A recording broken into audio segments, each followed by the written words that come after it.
Mheshimiwa Daktari Samia Suluhu Hassan, Rais wa Jamhuri ya Muungano wa Tanzania, Mheshimiwa Daktari Mwigulu Lameck Nchemba, Mbunge, Waziri Mkuu wa Jamhuri ya Muungano wa Tanzania, Mheshimiwa Musa Azan Zungu, Mbunge, Spika wa Bunge la Jamhuri ya Muungano wa Tanzania, Mheshimiwa George Mcheche Masaju, Jaji Mkuu wa Tanzania, Mheshimiwa Balozi Hamisi Juma Omar, Mbunge, Waziri wa Fedha, Mheshimiwa Balozi Daktari Moses Mpogole Kusiluka, Katibu Mkuu Kiongozi, waheshimiwa mawaziri mliopo, Mheshimiwa Hamza Johari, Mwanasheria Mkuu wa Tanzania, Mheshimiwa Albert Charamila, Mkuu wetu wa Mkoa wa Dar es Salaam, waheshimiwa makatibu wakuu mliopo, Mheshimiwa Devota Minja, Mbunge, Mwenyekiti wa Kamati ya PAC, Mheshimiwa Ado Shaibu, Mbunge, Mwenyekiti wa Kamati ya Bunge ya Hesabu za Serikali za Mitaa, viongozi wa vyombo vya ulinzi na usalama, Mdhibiti na Mkaguzi Mkuu wa Hesabu za Serikali ya Mapinduzi Zanzibar, Daktari Othman Abbas Ali, ndugu Crispin Chalamila, Mkurugenzi Mkuu wa TAKUKURU, ndugu Dennis Simba, Mkurugenzi Mkuu wa PPRA, watumishi wenzangu wa Ofisi ya Taifa ya Ukaguzi, waandishi wa habari, mabibi na mabwana, Jamhuri ya Muungano wa Tanzania, kazi na utu. Mheshimiwa Rais, kwanza niungane wenzangu kumshukuru Mwenyezi Mungu mwingi wa rehema aliyeturuzuku afya njema na kutuwezesha sote kufika siku ya leo ambapo unapokea taarifa hizi. Mheshimiwa Rais, lakini pia nichukue nafasi hii kukupa pole wewe Mheshimiwa Spika, wananchi wa Jimbo la Isimani, familia na Watanzania wote kwa kuondokewa na aliyekuwa waziri wa nchi, Ofisi ya Waziri Mkuu, Sera, Bunge, Uratibu na wenye ulemavu, Mheshimiwa William Vangimembe Lukuvi. Poleni sana. Mheshimiwa Rais, nipo mbele yako kutekeleza masharti ya ibara ya 143 ibara ndogo ya 4 ya Katiba ya Jamhuri ya Muungano wa Tanzania ya mwaka 1977. Mheshimiwa Rais, ibara hii inatoa masharti yafuatayo. Kwanza, inanitaka kuwasilisha kwako ripoti za ukaguzi za kila mwaka, na katika kutekeleza sharti hili, kanuni ya 88 ya kanuni za ukaguzi wa umma za mwaka 2009 inanitaka kuwasilisha ripoti hizo ifikapo ama kabla ya tarehe 31 Machi ya kila mwaka. Leo ni tarehe 30. Tuko ndani ya muda. Ibara hii ya katiba inaendelea kutoa sharti kwamba baada ya kuzipokea ripoti hizi, utawaagiza wahusika waziwasilishe kwenye kikao cha bunge kinachofuata baada ya kuwa umezipokea ripoti husika, na inabidi ripoti hizo ziwasilishwe bungeni kabla ya kupita siku 7 tangu siku kilipoanza kikao cha bunge.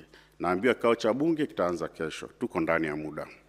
Mheshimiwa Rais, ni jambo la faraja kuona kwamba licha majukumu yako mengi, umekuwa miaka yote ukitenga muda wako ili kutekeleza sharti la kikatiba linalokutaka upokee ripoti za ukaguzi kila mwaka. Umekuwa ukifanya kazi hii bila udhuru wowote. Pia umekuwa ukihakikisha ripoti hizi zinapelekwa bungeni ndani ya muda wa siku 7 za kazi tangia kuanza kwa vikao vya bunge linalofuata baada ya kupokea ripoti hizi. Kwa kuwa serikali imekuwa ikitekeleza sharti la kuzipeleka bungeni ripoti za ukaguzi ndani ya muda uliowekwa kikatiba, hivyo hakuna siku ambayo mdhibiti na mkaguzi mkuu wa hesabu za serikali amewahi kulazimika kuziwasilisha mwenyewe kwa spika wa bunge kama katiba inavyosema. Mheshimiwa Rais, nikupongeze sana kwa kuhakikisha masharti ya kikatiba yanatekelezwa kwa ukamilifu wake. Hii inaonyesha dhamira yako ya kweli katika kukuza uwazi na uwajibikaji kwenye serikali na taasisi za umma. Mheshimiwa Rais, napenda pia kukupongeza kwa kuanza rasmi utekelezaji wa Dira ya Taifa ya Maendeleo ya 2050 katika mwaka wa fedha huu ambao tunauanza, mwaka 2025-26, ambayo inaweka misingi wa kujenga uchumi shindani, jumuishi na unategemea uwajibikaji wa pamoja na matumizi bora ya rasilimali za umma. Mheshimiwa Rais, dira hii ina malengo ya Tanzania kuwa nchi ya kipato cha kati cha juu ikiwa na watu zaidi ya milioni 118, uchumi wa thamani ya dola za Kimarekani trilioni 1, na wastani wa pato la kila mtu la dola za Kimarekani milioni 7 ifikapo 2050. Mheshimiwa Rais, haya ni malengo sahihi kabisa na yanatekelezeka kutokana na rasilimali tulizonazo katika taifa hili. Na ili tekelezwe, tuwe na dhima moja, dhamira moja na utashi wa pamoja kama taifa wa kusimamia rasilimali za taifa letu, kuhakikisha ukusanyaji sahihi wa mapato na pia kuhakikisha matumizi sahihi ya mapato hayo. Mheshimiwa Rais, ni matumaini yangu kuwa ripoti ninazowasilisha zitakupa taswira halisi kuhusu usimamizi wa fedha na rasilimali nyingine za umma pamoja na utendaji wa taasisi za umma katika kutekeleza shughuli zake, ikiwemo miradi mikubwa ya serikali na kuwatumikia wananchi. Mheshimiwa Rais, baada ya maelezo haya ya awali, ninaomba sasa uniruhusu nijielekeze katika kutoa muhtasari wa matokeo ya ukaguzi wangu kwa mwaka wa fedha wa 2024/2025. Kama sheria ya ukaguzi inavyosema, baada ya ripoti hizi kuwasilishwa bungeni, zitakuwa wazi kwa wananchi ili wazisome na kuona kwa kina nini kimo kwenye ripoti hizo ambazo ninaziwasilisha kwako hapa leo. Mheshimiwa Rais, nianze na idadi ya kaguzi nilizofanya kwa mwaka wa fedha 2024/2025.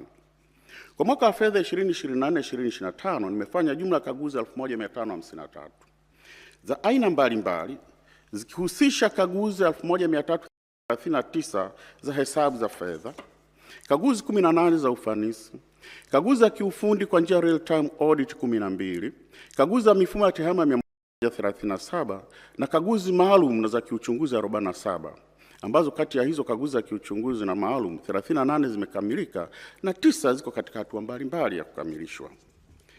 Mheshimiwa Rais, kuhusu kaguzi maalum na za kiuchunguzi 47 nilizosema hapo juu, kaguzi 45 zinatokana na maombi ya taasisi za serikali, viongozi na wadau mbalimbali.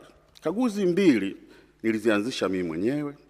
Kati ya maombi hayo kutoka kwa viongozi na taasisi za serikali, Bunge liomba kaguzi 7, Waziri Mkuu aliomba kaguzi 1, vyombo vya kiuchunguzi kwa maana TAKUKURU, DCI na TSEA waliomba jumla ya kaguzi 31. Wakuu wa taasisi za serikali waliomba kaguzi 2. Na kupitia taarifa za siri toka kwa wananchi tulifanya jumla ya kaguzi 4. Mheshimiwa Rais, mwenendo wa hati za ukaguzi. Katika mwaka wa fedha 2024/2025 nimetoa jumla ya hati 1339 za kaguzi, ikiwa ni 38 ikilinganishwa na hati 1301 nilizotoa katika mwaka wa fedha 2023/2024. Kati ya hati hizo 1339, hati 221 zinahusu tawala za mikoa na mamlaka za serikali za mitaa. Hati 225 zinahusu mashirika ya umma. Hati 562 zinahusu serikali kuu na hati 331 zinahusu miradi ya maendeleo. Mheshimiwa Rais, kati ya hati hizo zinazoridhisha ni 1326 sawa na 99%. Hati zenye shaka ni 10 sawa na 0.8. Hati mbaya ni 1 sawa na 0.1. Na taasisi 2 sawa na 0.1 nimeshindwa kutoa maoni ya ukaguzi. Kwa ujumla, hati za ukaguzi wa hesabu zinaonyesha kuwa utayarishaji wa hesabu unaridhisha na kwa kiasi kikubwa unazingatia taratibu na kanuni za uandaji wa hesabu hizo. Mheshimiwa Rais, taasisi zenye hati zenye mashaka, hati mbaya na kushindwa kutoa maoni ni kama zifuatazo.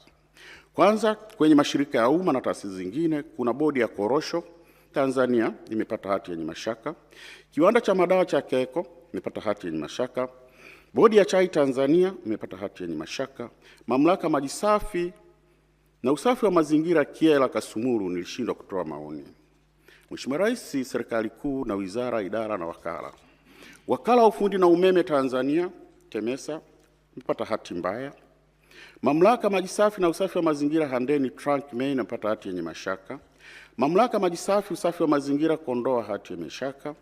Jumuiya ya Maji Ngazi ya Jamii Kilumusa Sibiuso imepata hati yenye mashaka. Jumuiya ya Maji Ngazi ya Jamii Mambawasa Sibuiso nimeshindwa kutoa maoni. Serikali za mitaa. Halmashauri ya Manispaa ya Kibaha imepata hati yenye mashaka. Halmashauri ya Wilaya ya Msalala imepata hati yenye mashaka. Upande wa vyama vya siasa, Chama cha Civic United Front kwa maana CUF imepata hati yenye mashaka. Chama cha National Construction Alliance NRA imepata hati yenye mashaka. Mheshimiwa Rais, sababu kuu zinazopelekea kutolewa kwa hati zenye kasoro ni pamoja na upungufu wa nyaraka toshelevu za kuthibitisha uhalali wa malipo, matumizi yasiyothibitishwa, kutofautiana kwa mizania ya hesabu, pamoja na kutozingatia viwango vya kimataifa vya uhasibu, yani IPSAS na IFRS. Mheshimiwa Rais, naomba kufahamisha kuwa sikuweza kukagua hesabu za Chama cha Demokrasia na Maendeleo Chadema kwa mwaka wa fedha 2024-2025 baada ya kupata taarifa kutoka kwa msajili wa vyama vya siasa kuhusu mashauri yanayoendelea mahakamani. Mheshimiwa Rais, hali ya utekelezaji mapendekezo ya ukaguzi ya miaka ya nyuma. Mheshimiwa Rais, uchambuzi wa utekelezaji mapendekezo ya ukaguzi unaonyesha changamoto za kimfumo katika usimamizi wa uwajibikaji wa taasisi za umma.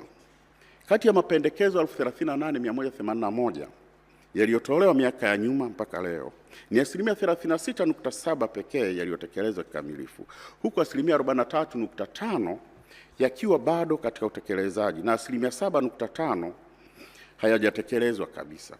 Hii inaashiria kuwa juhudi za marekebisho hazijafikia kiwango kinachoweza kuleta mabadiliko ya haraka na yenye tija.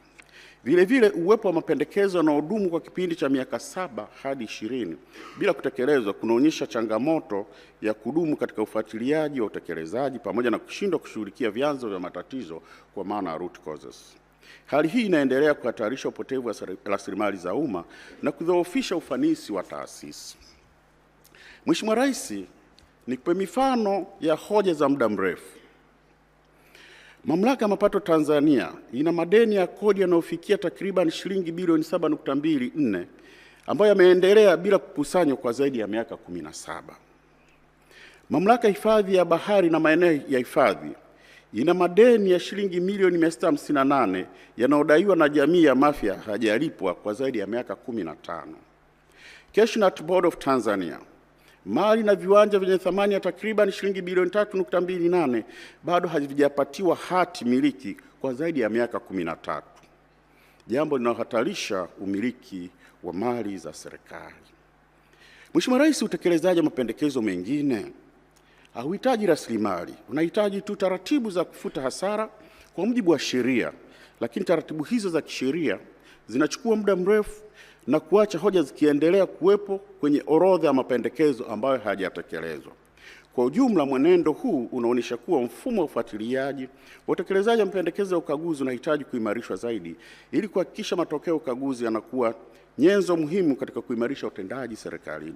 Mheshimiwa Rais, changamoto hizi zinatokana na kukosekana kwa mifumo madhubuti ya uwajibikaji katika taasisi za serikali kwa ajili ya kuratibu ufuatiliaji wa hoja za CAG na utekelezaji wa mapendekezo ya ukaguzi. Hata hivyo, mfumo wa IFTMIS uliopo chini ya ofisi ya Waziri Mkuu TAMISEMI umeanza kuonyesha matokeo chanya, ambapo unatumika TAMISEMI na mamlaka zote 184 za serikali za mitaa, na ofisi ya CAG imepewa haki ya kuutumia kwa ajili ya ufuatiliaji. Mheshimiwa Rais, kwa kuzingatia ufanisi huo wa mfumo, napendekeza mfumo huo uangaliwe ili kuweza kutumika kwa taasisi zote za serikali pamoja na kuunganishwa na mifumo ya ufuatiliaji wa Bunge ili kuimarisha uwajibikaji, kuongeza ufanisi wa ufuatiliaji wa mapendekezo ya ukaguzi. Mheshimiwa Rais, pia napendekeza mlipaji mkuu wa serikali awasimamie maafisa masuhuri kuhakikisha wanatekeleza mapendekezo ili kuondoa mrundikano wa mapendekezo ambayo hajatekelezwa kwa muda mrefu. Kama nilivyosema, mengine hahitaji tu kufuta hasara ambazo zimeonekana ni hasara, ni kuleta kwa mlipaji mkuu wa serikali, CAG akithibitisha, tunapeleka bungeni, zinafutwa na kuziondoa kwenye ile orodha ya hoja ambazo hazijatekelezwa, mapendekezo ambayo hayajatekelezwa. Mheshimiwa Rais, mwenendo wa deni la serikali. Mheshimiwa Rais, hadi kufikia tarehe 30 Juni 2025, deni la serikali lilifikia trilioni 110.05. Kiasi hiki kinajumuisha deni la ndani la shilingi trilioni 35.5 na deni la nje la shilingi trilioni 74.55. Mwenendo huu unaonyesha kuwa ndani ya mwaka mmoja deni limeongezeka kwa shilingi trilioni 12.7 sawa na asilimia 13.04 ikilinganishwa na mwaka wa fedha wa 2023/2024. Ongezeko hili limechangiwa zaidi kwa kuongezeka kwa mikopo ya nje pamoja na kushuka kwa thamani ya shilingi dhidi ya dola ya Marekani, ambao kushuka kwa thamani kumechangia ongezeko la deni la shilingi trilioni 2 kutokana na exchange rate. Mheshimiwa Rais, tathmini ya uhimilivu wa deni, debt sustainability analysis, imebaini kuwa deni la serikali bado lipo ndani ya viwango salama vinavyokubalika kimataifa, huku thamani ya sasa ya deni lote la umma kwa pato la taifa ikiwa ni 40.7, chini ya ukomo wa 55, na deni la nje kwa pato la taifa likiwa ni 24.9, chini ya ukomo wa 40. Aidha, uwiano wa deni la nje kwa mauzo ya nje licha ya serikali kutoa ruzuku ya maendeleo za shilingi bilioni 159.61 kwa ajili ya uwekezaji, taasisi 22 zimeendelea kupata hasara kwa kipindi cha mwaka mmoja hadi miaka mitatu. Hali inaonyesha changamoto endelevu za ufanisi, ongezeko la gharama na uendeshaji na udhaifu wa mifumo ya udhibiti wa ndani. Mheshimiwa Rais, niongelee kampuni yetu ya ndege. Mheshimiwa Rais, kampuni ya ndege Tanzania ATCL imeendelea kupata hasara, ambapo kwa mwaka wa fedha 2024/2025 ilipata hasara ya shilingi bilioni 191.19, ikiwa ni ongezeko la 108%, na hivyo kufikisha jumla ya hasara tangia lianzishwe ya shilingi bilioni 748, licha ya kuendelea kupokea ruzuku za serikali kwa ajili ya mishahara na gharama za uendeshaji. Mheshimiwa Rais, hasara hii imechangiwa na mambo yafuatayo: ongezeko la gharama za uendeshaji kuzidi ukuaji wa mapato, ambapo gharama ziliongezeka kwa shilingi bilioni 134 na kufikia shilingi bilioni 675. Shirika lifanya safari chini ya matarajio, ambapo njia 87 za safari zilikuwa na wastani wa ujazo wa abiria load factor wa 55% pekee. Matumizi yasiyo bora ya ndege ya mizigo ya Boeing 767-300F. Ndege ya mizigo ilitumika kinyume na matumizi yake yaliyokusudiwa, ambapo 94% ya safari zilikuwa za masafa mafupi na ya kati badala ya safari ndefu zenye mapato makubwa. Aidha, ilifanya safari nyingi chini ya uwezo wake wa kubeba na hatimaye ilisimamishwa, huku ikiendelea kugharimu shirika takriban shilingi bilioni 3.54 kwa ukodishaji na bima bila kuzalisha mapato. Kwa jumla, hali hii inaonyesha changamoto za kimuundo na kiutendaji zinazoendelea kuathiri ufanisi na uendelevu wa kifedha katika shirika hili. Udhaifu wa mifumo ya udhibiti umepelekea malipo ya shilingi bilioni 20.61 kwa mawakala bila uthibitisho wa kuwafikia abiria, pamoja na marejesho kwa abiria kutokana na kusitishwa na kuahirishwa kwa safari, yani refunds, za shilingi milioni 310.57 yaliyofanyika bila uthibitisho wa nyaraka. Mheshimiwa Rais, ninaamini shirika letu lina nafasi ya kutengeneza faida na kuondokana na hasara. Ninapendekeza kuwa serikali iboreshe ufanisi wa shughuli za ATCL kwa kupitia upya faida za njia za safari na matumizi ya ndege, kuandaa mkakati maalum wa kuongeza ufanisi wa ndege ya mizigo, kuunganisha mifumo ya tehama ili kuboresha ubadilishanaji wa data na kupunguza michakato nje ya mfumo, pamoja na kuimarisha udhibiti wa marejesho ya fedha kutoka kwa mawakala ili kulinda mapato ya kampuni. Mheshimiwa Rais, Shirika la Reli Tanzania. Shirika la Reli Tanzania TRC linaendelea kukabiliwa na changamoto za kiutendaji zinazoathiri utendaji wake wa kifedha, hususan katika reli ya MGR ile ya zamani, ambapo kiwango cha mizigo kimepungua, hali iliyosababisha kushuka kwa mapato na kuongezeka utegemezi wa ruzuku za serikali licha ya kuongezeka kwa mapato kutokana na SGR hii mpya. Aidha, shirika limepata hasara kutokana na ajali za treni zilizofikia ajali 328 zilizosababisha upotevu wa takriban shilingi bilioni 3.06 kutokana na uharibifu wa miundombinu na kupotea kwa mapato. Hali hii inaonyesha udhaifu katika uendeshaji, matengenezo ya miundombinu na usimamizi, jambo linaloendelea kudhoofisha uimara wa kifedha wa TRC. Mheshimiwa Rais, kutokana na hali hiyo, napendekeza shirika la reli imarishe usimamizi wa miundombinu ya reli kwa kuhakikisha ukaguzi wa matengenezo ya mara kwa mara yanafanyika, pamoja na kuangalia uwezekano wa kuanzisha na kutekeleza mfumo madhubuti wa bima kwa mali zote za kimkakati ikiwemo mabehewa. Mheshimiwa Rais, utaratibu wa kuchangia ruzuku kwenye mfuko mkuu wa serikali. Litathmini uzingatiaji wa matakwa ya kisheria yanayohusu uwasilishaji wa michango wa 15% ya mapato ghafi na malipo ya gawio kutoka kwa mamlaka na taasisi za umma. Ukaguzi wangu umebaini kuwa baadhi ya mashirika ya umma na taasisi zisizo za kibiashara zinawasilisha michango katika mfuko mkuu wa serikali huku zikiwa zinategemea kwa kiasi kikubwa ruzuku kutoka serikalini. Katika mwaka wa fedha 2024/2025, taasisi 7 zilichangia jumla ya shilingi bilioni 12.72, wakati huo huo zikipokea ruzuku ya matumizi ya kawaida yenye jumla ya shilingi bilioni 123.08, ikiwa ni ruzuku ya gharama za uendeshaji. Taasisi hizo, Mheshimiwa Rais, ni Shirika la Viwango Tanzania ambalo lilipokea shilingi bilioni 17 likachangia bilioni 8. Mamlaka masoko ya mitaji ilipokea milioni 708 ikachangia milioni 211. Mamlaka maendeleo ya biashara Tanzania ilipokea bilioni 3 ikachangia milioni 637. Baraza la Taifa la Hifadhi na Usimamizi wa Mazingira walipokea bilioni 5 wakachangia milioni 830. Mamlaka ya Afya ya Mimea na Viuatilifu Tanzania ilipokea bilioni 12 ikachangia bilioni 1.6. Kituo cha Uwekezaji Tanzania kilipokea bilioni 2 ikachangia milioni 90. Baraza la Taifa la Elimu ya Ufundi na Mafunzo ya Ufundi Stadi ilipokea bilioni 81 ikachangia milioni 414.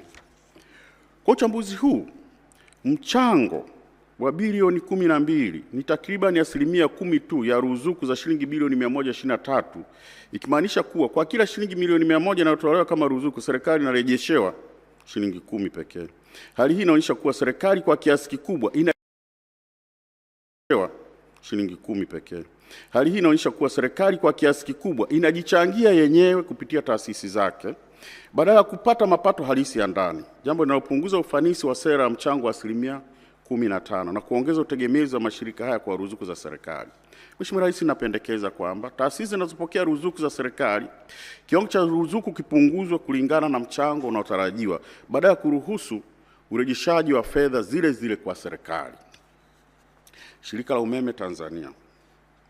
Mheshimiwa Rais, katika ukaguzi imebaini kuwa baada ya kukamilika kwa mradi wa bwawa la Mwalimu Nyerere mwezi Machi 2025, majaribio ya uwezo wa mitambo ya kufua umeme hayakufanyika kwa pamoja kama ilivyotakiwa na mkataba ili kuona mitambo yote 9, turbine 9 kama itawashwa kwa wakati mmoja itafanyaje kazi. Hali hii imetokea na kutokuwepo kwa miundombinu ya kutosha ya kusafirisha umeme pamoja na changamoto za kiwango cha maji. Kutofanyika kwa majaribio kamili kwa wakati kunaongeza hatari ya kupokea mitambo isiyokidhi viwango vya ubora na utendaji, jambo ambalo linaweza kusababisha ufanisi mdogo wa uzalishaji umeme na kuongezeka kwa gharama za marekebisho katika kipindi kijacho. Mheshimiwa Rais, napendekeza kuwa Shirika la Umeme Tanzania lihakikishe majaribio ya utendaji na ufanisi wa mitambo ya kuzalisha na kufua umeme na jenereta yanafanyika kwa mujibu wa matakwa ya mkataba. Mheshimiwa Rais, ongezeko la gharama na upotevu wa madai shilingi trilioni 1.48. Nilibaini ongezeko la gharama kutokana na kushindwa kwenye mashauri ya usuluhishi katika mradi wa bwawa la Mwalimu Nyerere unaotekelezwa na TANESCO uliosababisha hasara ya jumla ya shilingi trilioni 1.48. Kwanza, nilibaini kuwa migogoro 13 iliyoamuliwa na bodi ya usuluhishi ilisababisha malipo ya dola milioni 400, takriban shilingi bilioni 889.6, na kuongeza gharama za mradi kutoka shilingi trilioni 6.55 hadi shilingi trilioni 7.44. Pili, nibaini kuwa serikali ilipoteza miradi ya kijamii yenye thamani ya shilingi bilioni 262.34 baada ya kubadilishwa kwa wigo wa mradi na kuondolewa wajibu wa mkandarasi. Tatu, nilibaini kuwa TANESCO haikukata faini ya ucheleweshaji kwa maana liquidated damages ya shilingi bilioni 327 licha ya mkandarasi kushindwa kukamilisha mradi kwa wakati.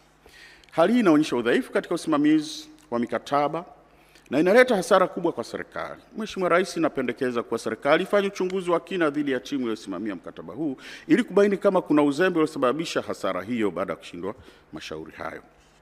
Na TANESCO yaagizwe kuimarisha mifumo yake ya usimamizi wa mikataba mikubwa. Mheshimiwa Rais, utendaji wa benki za serikali. Benki ya Maendeleo ya Kilimo Tanzania TADB. Nimebaini changamoto katika usimamizi wa mikopo katika Benki ya Maendeleo ya Kilimo TADB. Benki ilitoa mkopo wa shilingi bilioni 12.17 kwa mteja mmoja uliovuka ukomo wa kisheria wa shilingi bilioni 7.17. Pamoja na kutoa shilingi bilioni 9.58 bila usajili na uthamini wa dhamana ipasavyo. Aidha, shilingi milioni 862 za mkopo huo zilitumika kwa matumizi ambayo hayakusudiwa.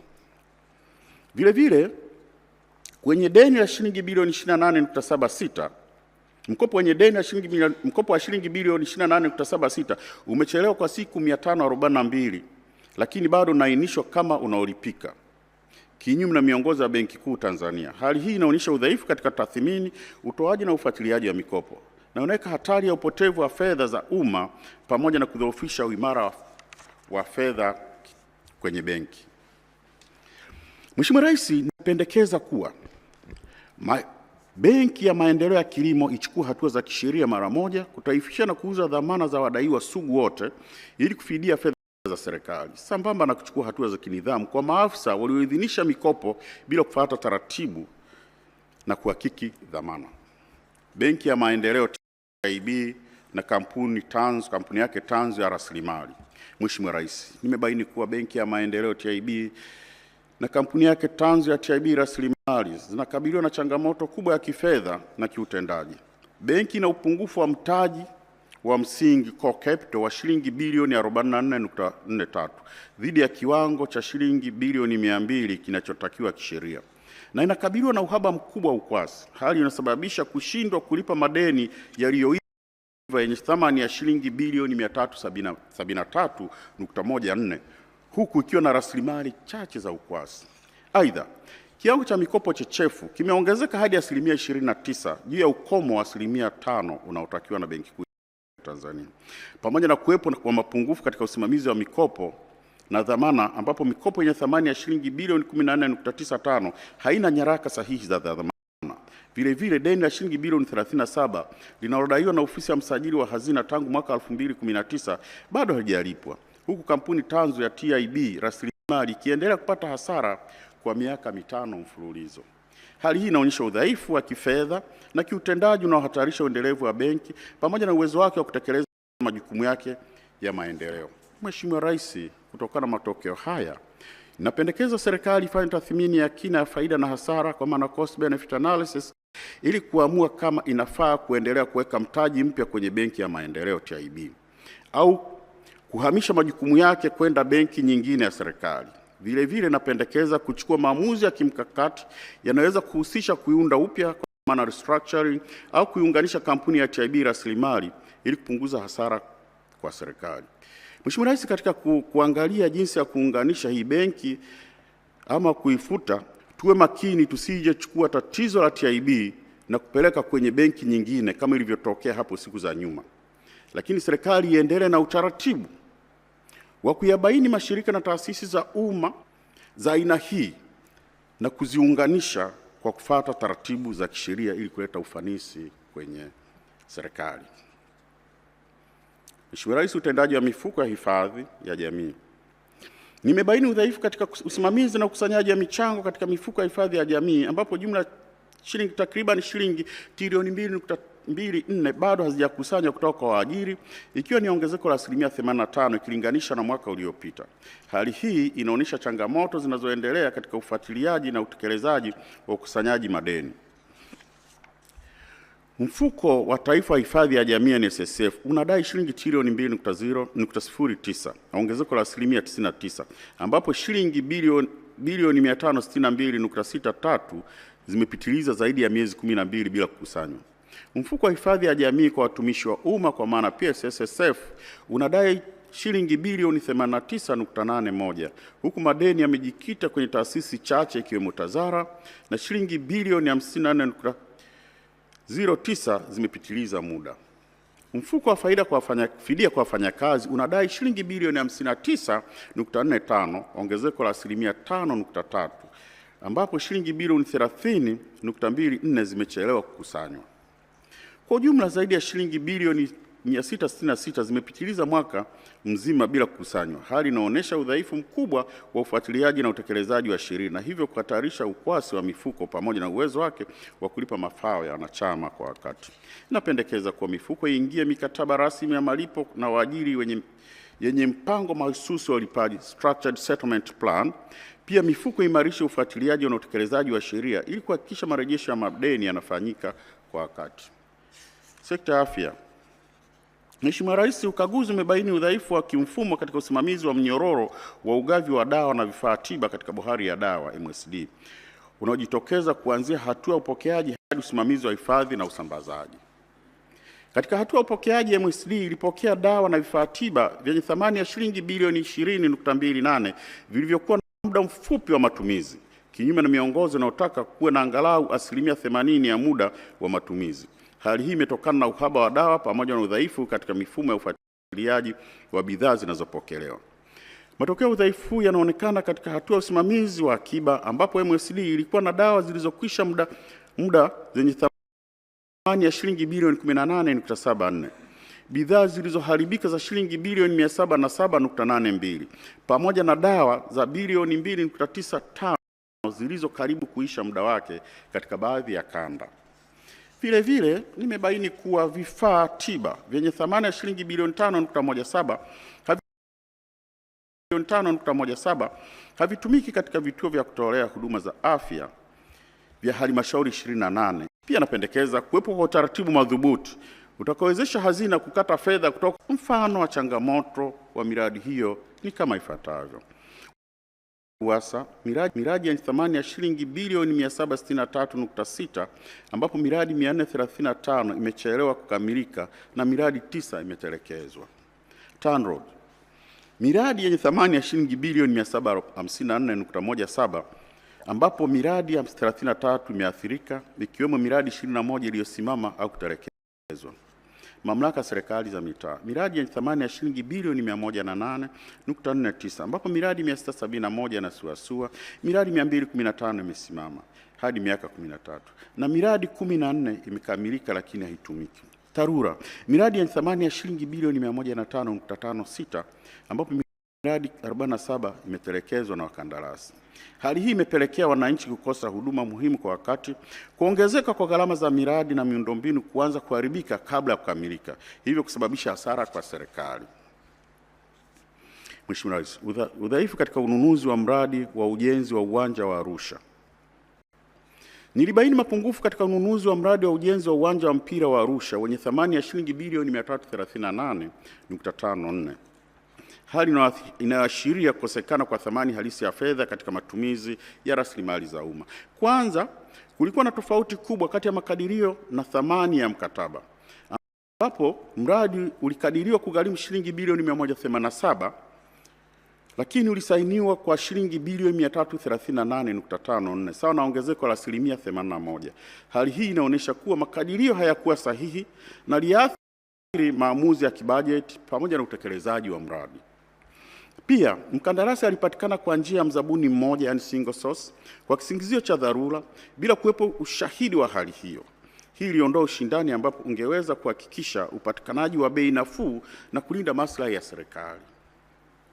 Tatu, majadiliano ya zabuni yalifanyika kwa udhaifu ambapo sehemu kubwa ya vipengele vilivyojadiliwa havikuwa vimeidhinishwa na wigo wa kazi havikuwa vimeidhinishwa kwenye mpango wa majadiliano na wigo wa kazi ulipunguzwa bila kupunguza gharama ipasavyo. Aidha, gharama zisizo halali ikiwemo shilingi bilioni 3.27 za gharama za zabuni zilijumuishwa katika mkataba na kubebeshwa kwa serikali na kubebwa na serikali. Kwa jumla, Mheshimiwa Rais, hali hii inaonyesha udhaifu katika upangaji wa miradi, uteuzi wa kandarasi na usimamizi wa majadiliano na mikataba.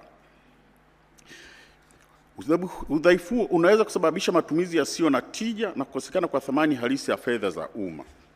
Napendekeza Wizara ya Habari, Utamaduni, Sanaa na Michezo iimarishe usimamizi wa ununuzi kwa kuhakikisha makadirio yanayoaminika, matumizi sahihi ya njia za ununuzi na udhibiti madhubuti wa majadiliano na mabadiliko ya mikataba ili kulinda fedha za umma.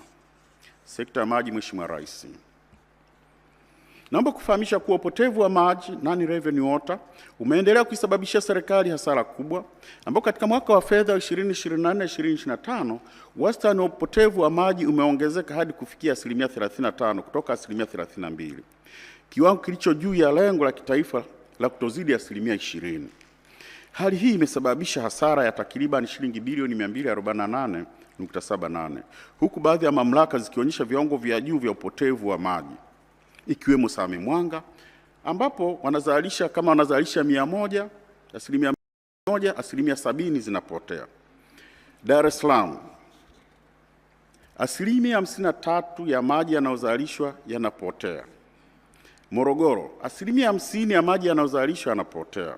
ikiwa na maana sehemu kubwa ya maji yanayozalishwa hayafikii wananchi, ama yanawafikia lakini hawatozwi. Chanzo kikuu, Mheshimiwa Rais, cha tatizo hili ni miundombinu chakavu na wizi wa maji, jambo linaongeza gharama za uzalishaji bila kurejesha mapato. Hali hii inaathiri uendelevu wa kifedha mamlaka za maji, inapunguza upatikanaji wa huduma na kuongeza utegemezi wa ruzuku kutoka serikalini. Ninapendekeza kuwa serikali imarishe uwekezaji katika ukarabati na uboreshaji wa miundombinu ya maji, mifumo ya udhibiti wa upotevu wa maji na kuchukua hatua madhubuti dhidi ya miunganisho haramu ili kupunguza hasara na kuongeza ufanisi wa sekta ya maji.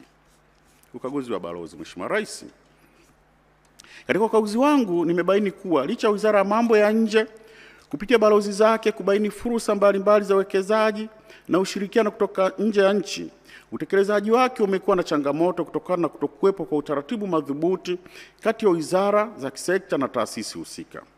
Hadi Oktoba 2025, jumla ya hati 50 za makubaliano, Memorandum of Understandings, zilizowasilishwa hazikuwa zimepatiwa majibu wala kufanyiwa kazi. Hali hii inaonyesha ucheleweshaji katika kuchakata na kutekeleza fursa hizo. Aidha, pamoja na uwepo wa mfumo wa usimamizi wa masuala ya nje FMS, bado haujawezesha ufuatiliaji na utoaji majibu kwa wakati. Hali hii inasababisha serikali kushindwa kunufaika kikamilifu na fursa za kiuchumi zinazobainishwa kupitia balozi zetu. Mheshimiwa Rais, nilifahamishwa kwamba katika nyanja za kidiplomasia kukaa kimya bila kujibu inatafsiriwa kwamba hilo jambo limekataliwa. Kwa muktadha huo, inawezekana kuna Memorandum of Understandings ambazo baada ya kuchambuliwa zikaonekana hazina manufaa kwa nchi. Basi, badala ya kukaa kimya kwa upande wa sekta husika ifahamishe Wizara ya Mambo ya Nje, na Wizara ya Mambo ya Nje ifahamishe balozi husika, ili huyo balozi akae kimya akijua jambo fulani limekataliwa badala ya kutompa majibu toka kwenye sekta husika. Anaendelea kufuatilia, kumbe jambo lenyewe halina tija. Kwa Mheshimiwa Rais, napendekeza serikali imarishe ufuatiliaji wa fursa za kidiplomasia ya uchumi kwa kuwekwa katika hoja endelevu ambayo itakuwa ikijadiliwa wakati wa vikao vya IMTC chini ya uongozi wa Katibu Mkuu Kiongozi.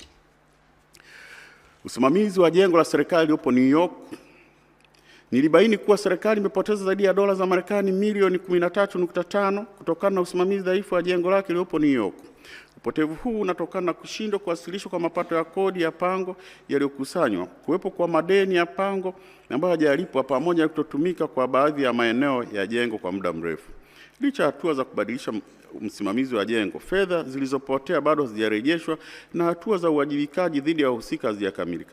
Hali hii inaendelea kuonesha udhaifu katika usimamizi wa mali za serikali na ucheleweshaji utekelezaji wa mapendekezo yaliyotolewa awali. Kutokana na hali hiyo, napendekeza Mwanasheria Mkuu wa serikali achukue hatua za kisheria ili kurejesha fedha hizo, na wizara husika imarishe mifumo ya usimamizi na uwajibikaji wa mali zote za serikali zipo nje ya nchi ili kuzuia kujirudia kwa dosari hizi. Mheshimiwa Rais, upotevu wa mapato. Nimebaini ubadhirifu wa fedha za umma wenye thamani ya shilingi bilioni 5.01 katika wakala wa ufundi na umeme TEMESA uliotokana na matumizi mabaya ya mfumo wa ulipaji serikalini kwa maana ya MUSE, ambapo malipo yalifanyika kwa zabuni hewa na kwa zabuni ambao hawakuwasilisha bidhaa wala kutoa huduma kwa wakala.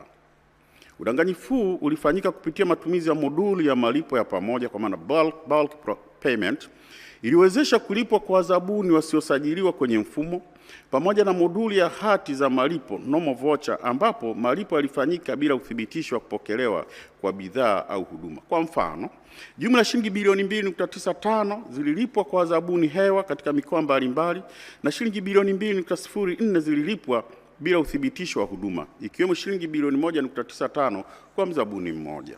Hali hii inaonyesha uwepo wa njama za makusudi za kukwepa udhibiti wa mfumo na udhaifu mkubwa wa mifumo ya ndani ya udhibiti inayosababisha upotevu wa fedha za umma. Mheshimiwa Rais, napendekeza ili kuondoa mianya hiyo, serikali ikamilishe uchunguzi unaoendelea na kuwachukulia hatua za kinidhamu, kisheria na kijinai watumishi wote waliohusika na ubadhirifu huu. Sambamba na hilo, Wizara ya Fedha iboreshe na kuziba mianya yote kwenye mfumo wa MUSE, hususan kwenye moduli ya bulk payment ili kuzuia mfumo kuruhusu malipo kwa zabuni wasiosajiliwa na wasiothibitishwa. Mheshimiwa Rais, upotevu wa fedha kutokana na ukopaji bila mkataba rasmi. Mheshimiwa Rais, ukaguzi umebaini kuwa Jeshi la Zimamoto na Uokoaji lilipokea jumla ya shilingi bilioni 1.29 kutoka benki moja ya kibiashara nchini bila kuwepo kwa mkataba rasmi wa kisheria, na matumizi ya fedha hizo hayakuweza kuthibitishwa kuwa yalitumika katika shughuli za jeshi.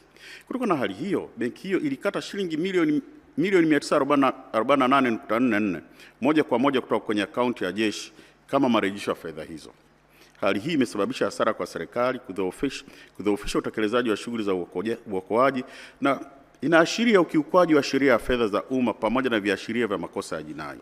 Inapendekeza kuwa serikali ichukue hatua stahiki za kurejesha kiasi cha shilingi milioni 448.44 kutoka kwenye benki hiyo, kwa sababu waliingia mikataba bila walikopesha bila mikataba. Sisi tunaona hizi ni njama za kuibia serikali. Mheshimiwa Rais, uuzaji wa viwanja nje ya mfumo na ugawaji wa viwanja bila malipo. Nilifanya ukaguzi maalum katika halmashauri ya manispaa ya Kibaha kuhusu mradi wa uuzaji wa viwanja katika eneo la Pangani Kibaha, ambapo nilibaini kuwa viwanja 168 vyenye thamani ya jumla ya shilingi bilioni 4.09 viliuzwa nje ya mfumo wa Tausi, ambapo kiasi cha shilingi milioni 481.77 kililipwa akaunti za benki za watu binafsi wasiokuwa watumishi wa halmashauri, na kiasi cha shilingi bilioni 3.61 hakikuthibitika upokeaji wake. Pia nilibaini kuwa halmashauri ya manispaa ya Kibaha iligawa viwanja 189 bila malipo yenye thamani ya jumla ya shilingi bilioni 7.84 kwa wanufaika mbalimbali. Hali hiyo imepelekea halmashauri hiyo kukosa mapato hayo. Napendekeza hatua stahiki zichukuliwe dhidi ya wahusika, ikiwemo kuhakikisha urejeshwaji wa fedha ambazo hazikupokelewa. Pia napendekeza viwanja vilivyotolewa bila malipo wahusika walipie viwanja hivyo kwa kuzingatia bei ya soko ili kuipatia halmashauri mapato stahiki. Fursa ya mapato ya hewa ya ukaa. Mheshimiwa Rais, ukaguzi umebaini kuwa Tanzania ina fursa kubwa ya mapato kupitia biashara ya hewa ya ukaa, carbon credits. Ikizingatiwa kuwa misitu na mikoko kuhifadhi takriban gigatani 5.8 za carbon zenye thamani inayokadiriwa kufikia shilingi trilioni 1 kwa mwaka. Hata hivyo, fursa hii bado haijanufaisha serikali ipasavyo. Kwa uchambuzi, Wakala wa Huduma za Misitu Tanzania TFA, licha ya kusimamia zaidi ya hekta milioni 14.5 za misitu, haujaripoti mapato yoyote yanayotokana na kaboni. Aidha, miradi mingi ya kaboni ipo katika hatua za awali, ambapo 70% ya miradi iliyosajiliwa bado haijaanza utekelezaji, na baadhi imekwama kwa zaidi ya miaka miwili. Mikataba iliyopo kati ya serikali na waendelezaji binafsi ina udhaifu wa kimuundo. Ingawa mikataba hiyo ina muda wa hadi miaka 40, haijabainisha tarehe mahususi za kuanza utekelezaji. Haijaweka viashiria vya utendaji kwa maana milestones, na haijapanga ratiba ya malipo iliyo wazi. Kutokana na mapungufu hayo, waendelezaji wanaweza kushikilia haki za kaboni kwa muda mrefu bila kuwajibika kutoa matokeo yanayopimika. Kwa sasa serikali inategemea taarifa zinazoandaliwa na waendelezaji binafsi ambao wanapaswa kuthibitishwa. Aidha, mfumo wa uhakiki wa Kituo cha Taifa cha Ufuatiliaji wa Kaboni haujaanza kufanya kazi kamilifu. Hivyo Tanzania haina mfumo huru wa kuthibitisha idadi ya hati za carbon credits zilizouzwa pamoja na bei zake. Mheshimiwa Rais, napendekeza ifuatavyo. Ofisi ya Makamu wa Rais ianzishe na kusimamia utekelezaji wa kamili wa mfumo wa biashara ya kaboni bila kuchelewa. Serikali iandae mkataba wa kitaifa utakaojumuisha masharti ya lazima, viashiria vya utendaji vinavyopimika na ratiba za malipo zilizo wazi, na uanzishwe na kutumika kikamilifu kwa mfumo wa kitaifa wa uhakiki kama chanzo pekee cha taarifa sahihi za biashara ya kaboni. Mheshimiwa Rais, malimbikizo ya madeni kwa taasisi za serikali. Nimebaini kuwa serikali ina malimbikizo ya madeni yanayofikia shilingi trilioni 6.58 yanayodaiwa na wakandarasi, watumishi na fidia kwa wananchi waliopisha maeneo ya miradi. Madeni haya yanajumuisha kwanza, madai ya wakandarasi na wazabuni yanayocheleweshwa ya shilingi bilioni 207, hali inayokwamisha utekelezaji wa miradi na kudhoofisha mitaji ya wazabuni wa ndani. Malimbikizo ya stahiki za watumishi bilioni 305 yanayohusisha madai ya mishahara na stahiki nyingine. Fidia kwa wananchi yani PAPS ya shilingi bilioni 218.55, hali inasababisha migogoro ya ardhi na kuchelewesha utekelezaji wa miradi ya kimkakati. Riba na adhabu kutokana na ucheleweshaji wa malipo shilingi bilioni 162.92, ambazo ni hasara ya moja kwa moja kwa serikali. Hali hii inaongeza mzigo wa kifedha kwa serikali, inakwamisha utekelezaji wa miradi ya maendeleo na kudhoofisha utoaji wa huduma kwa wananchi. Mheshimiwa Rais, ili kukabiliana na changamoto hizi, napendekeza mambo yafuatayo. Kwanza, serikali ihakikishe utoaji wa fedha za miradi na huduma unafanyika kwa wakati ili kuepusha mzigo wa riba na adhabu zisizo za lazima. Serikali ihakikishe tathmini na malipo ya fidia kwa wananchi yanakamilika kabla ya miradi kuanza ili kuepusha migogoro ya kisheria na kusimama kwa miradi. Taasisi zote za umma kwa kushirikiana na hazina zihakikishe kutenga bajeti ya kulipa madeni ya watumishi. Mashirika yenye madeni makubwa kama TANESCO na TPDC yaelekezwe kuweka mipango thabiti ya kulipa madeni hayo kwa awamu ili kuboresha hali ya ukwasi kwa taasisi zinazodai. Mheshimiwa Rais, licha ya kuwepo kwa malimbikizo ya madeni ambayo taasisi za umma zinadaiwa na wadau mbalimbali, lakini pia kuna taasisi ambazo nazo zinadai madeni makubwa. Miongoni mwa taasisi zinazoathirika zaidi ni Shirika la Umeme Tanzania TANESCO, ambalo linakabiliwa na changamoto ya madai makubwa yasiyolipwa kutoka kwa taasisi za serikali. Madai haya ya muda mrefu yameathiri uwezo wa kifedha wa shirika katika kuendesha shughuli na kuboresha huduma za umeme. Mfano wa taasisi zinazodaiwa, Mheshimiwa Rais, ni ZECO inadaiwa shilingi bilioni 292, DAWASA inadaiwa bilioni 35, mamlaka za maji za mikoa zinadaiwa bilioni 21, TPDF inadaiwa shilingi bilioni 14, hospitali ya Muhimbili inadaiwa bilioni 10, Wizara ya Maji na Umwagiliaji bilioni 9, taasisi ya mifupa Muhimbili bilioni 4, polisi bilioni 4, magereza bilioni 3. Napendekeza kwamba serikali hakikisha taasisi zake zinalipa ankara zao, TANESCO isimamia kwa umakini ukusanyaji wa madeni na mfumo wa malipo ya kabla prepaid uanzishwe hata kwa taasisi za umma ili kuepuka kujirudia kwa hali hii. Pia napendekeza kuwepo kwa utaratibu madhubuti utakaowezesha hazina kukata fedha kutoka kwa bajeti za wadaiwa wa TANESCO na kuziwasilisha moja kwa moja kwa TANESCO. Wakala wa mabasi yaendayo haraka. Mheshimiwa Rais, nimebaini mapungufu katika usimamizi wa mapato na mikataba ya ubia katika wakala wa mabasi yaendayo haraka kwa maana ya DART, hali inayohatarisha ufanisi wa kifedha na kiutendaji wa mradi. DART inadai madai shilingi bilioni 3.66 ya ada za matumizi ya miundombinu ambazo hazijakusanywa kwa wakati. Hali hii inaonyesha udhaifu katika ufuatiliaji wa mikataba na ukusanyaji wa mapato. Aidha, nimebaini kutozingatiwa kwa matakwa ya kisheria katika mabadiliko ya mikataba ya ubia pamoja na uhakiki usiojitosheleza wa kampuni zinazohusika katika utekelezaji wa miradi. Vile mikataba ilisainiwa kabla ya kuanzishwa kwa kampuni mahususi za miradi, special purpose vehicle. Hali inaongeza hatari ya kisheria na migogoro ya kimkataba. Kwa ujumla, udhaifu huu unaonyesha changamoto katika usimamizi wa mikataba ya ubia, ufuatiliaji wa mapato na udhibiti wa utekelezaji wa miradi. Hali inaweza kusababisha upotevu wa mapato na hatari za kisheria kwa serikali. Mheshimiwa Rais, napendekeza management ya DART imarisha mfumo wa ukusanyaji na ufuatiliaji wa mapato ili kuhakikisha ada zinakusanywa kwa wakati na matakwa ya kisheria ya ubia kati ya sekta ya umma na sekta binafsi PPP yanazingatiwa kabla ya kufanya mabadiliko yoyote ya kimkataba. Na serikali ifanye uhakiki wa kina wa kiufundi, kifedha na kisheria kwa kampuni za utekelezaji na kuimarisha usimamizi wa utekelezaji wa mikataba ikiwemo kutoza adhabu na kudai dhamana. Mheshimiwa Rais, ukaguzi umebaini kuwa taasisi nyingi za umma hazizingatii maelekezo ya serikali kuhusu matumizi ya mifumo shirikishi ya kielektroniki, hali inayodhoofisha uwazi, uwajibikaji na ufanisi katika usimamizi wa rasilimali. Taasisi 80 zimeendelea kutumia mifumo mingine badala ya MUSE bila kibali.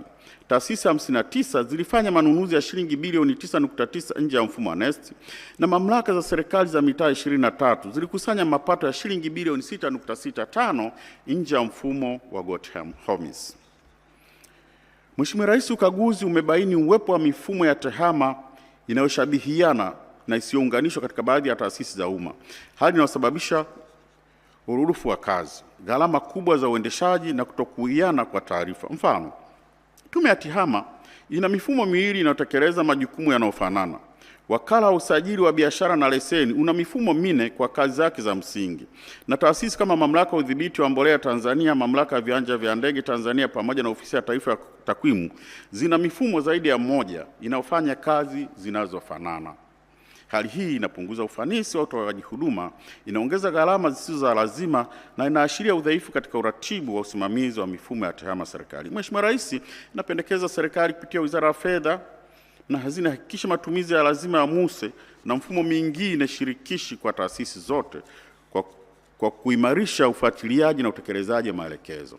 Aidha, kupitia mamlaka ya serikali mtandao iunganishwe mifumo inayofanana ili kupunguza gharama, kuondoa urudufu na uboreshaji wa ubora wa taarifa. Ukaguzi wa ufanisi. Mheshimiwa Rais, natambua juhudi za serikali katika kutoa huduma za msaada wa kisheria kwa wananchi wasio na uwezo, hususan kupitia kampeni ya msaada wa kisheria Mama Samia Legal Aid Campaign.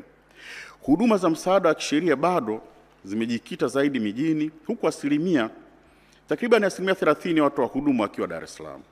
Mheshimiwa Rais, aidha huduma za malezi kwa wazee zinafikia asilimia 0.08 tu ya wahitaji. Nyumba za wazee zinakabiliwa na upungufu wa watumishi wa takriban asilimia 67, hali inayosababisha mhudumu mmoja kuwahudumia wazee wengi kwa wakati mmoja na kuathiri ubora wa huduma. Napendekeza serikali imarishe mipango ya utoaji huduma za misaada ya kisheria na kuongeza usimamizi katika utoaji wa huduma kwa wazee wetu.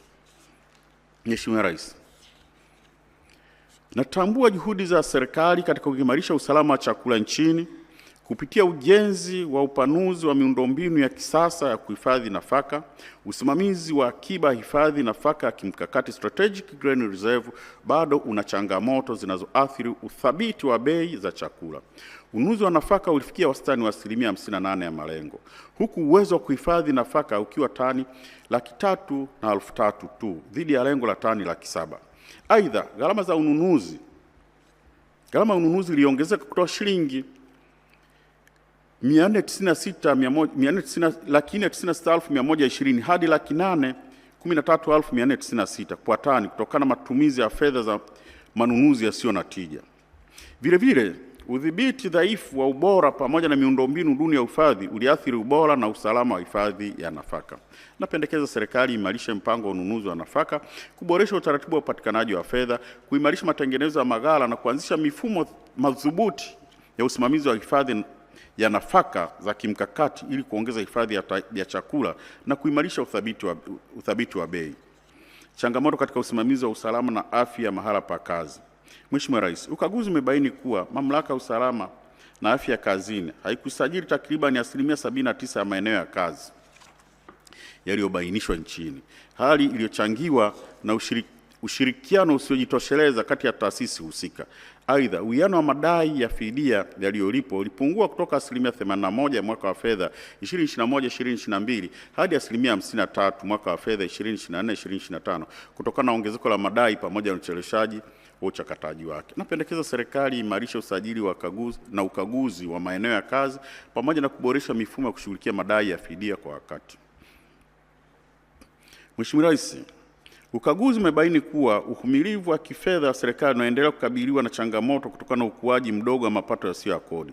Mchango wake katika bajeti ya taifa uliendelea kuwa mdogo kati ya asilimia 6 na 6.9, huku ufanisi wa ukusanyaji ukishuka kutoka asilimia 84 hadi asilimia 74 ndani ya kipindi cha miaka mitatu. Hali hii ilichangiwa na udhaifu wa uratibu wa taasisi pamoja na jitihada hafifu za kubaini na kuendeleza vyanzo vipya vya mapato yasiyo ya kodi.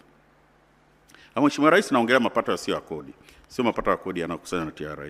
Napendekeza serikali imarishe mifumo ya kubaini na kukusanya mapato yasiyo ya kodi pamoja na kuimarisha ufuatiliaji na uwajibikaji katika taasisi zinazohusika na ukusanyaji wa mapato ili kuchochea maendeleo endelevu na ustawi wa jamii. Mheshimiwa Rais, naelekea kuhitimisha. Kabla ya kuhitimisha hotuba yangu, naomba nikushukuru tena kwa kutenga muda wako ili kupokea taarifa hizi. Pia nimshukuru Mheshimiwa Spika wa Bunge, Mheshimiwa Zungu, kwa ushirikiano mkubwa ambao taasisi yangu inapata kutoka kwenye bunge lake.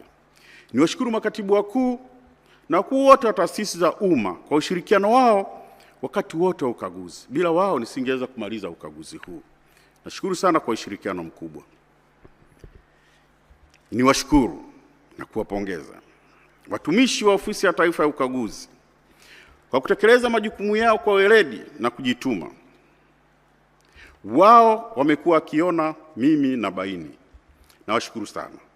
Tuendelee kufanya kazi kwa moyo wa shukrani. Mwenyezi Mungu, Mungu wa rehema, awabariki sana watumishi wa National Audit Office. Mwisho, ila sio kwa umuhimu, nishukuru familia yangu ikiongozwa na mke wangu Melinda, watoto wangu Raya, Robi, Mkami, Nyanswe na Charles kwa kunipa faraja wakati wa kutekeleza majukumu haya ya kikatiba. Mheshimiwa Rais, niwatakie wote sikukuu njema ya Pasaka inayokuja hapo mbeleni. Mheshimiwa Rais, sasa niko tayari kwa mujibu wa mamlaka chini ya ibara ya 143 ya Katiba ya Jamhuri ya Muungano wa Tanzania mwaka 1977 kama ilivyofafanuliwa katika kifungu cha 34 cha Sheria ya Ukaguzi wa Umma sura 418. Naomba kuwasilisha kwako ripoti za ukaguzi kwa mwaka wa fedha 2024-2025 kama ifuatavyo. Kwanza, ripoti ya ukaguzi wa serikali kuu, ripoti ya ukaguzi wa serikali ya ofisi ya Waziri Mkuu, tawala za mikoa na serikali na mamlaka ya serikali za mitaa na sekretariati za mikoa. Ripoti ya tatu ni ripoti ya ukaguzi wa mashirika ya umma. 4, ripoti ya ukaguzi wa miradi ya maendeleo. 5, ripoti ya ukaguzi wa mifumo ya tehama. 6, ripoti ya ukaguzi wa ufanisi. 7, ripoti ya ufuatiliaji wa utekelezaji wa mapendekezo ya ukaguzi wa ufanisi. 8, ripoti 19 zinazohusu ukaguzi wa ufanisi katika sekta mbalimbali. 9, ripoti 12 za ukaguzi wa kiufundi zinazotumia mbinu ya ukaguzi wa wakati halisi kwa maana ya real time. Mheshimiwa Rais, niko tayari kukabidhi ripoti hizo. Asanteni sana. Asante, naomba tumpongeze kwa makofi mengi CAG. Viongozi tuendelee kuketi, na Mheshimiwa Rais wa Jamhuri ya Muungano wa Tanzania ameshasogea tayari kupokea ripoti hiyo. Makofi tena mengi.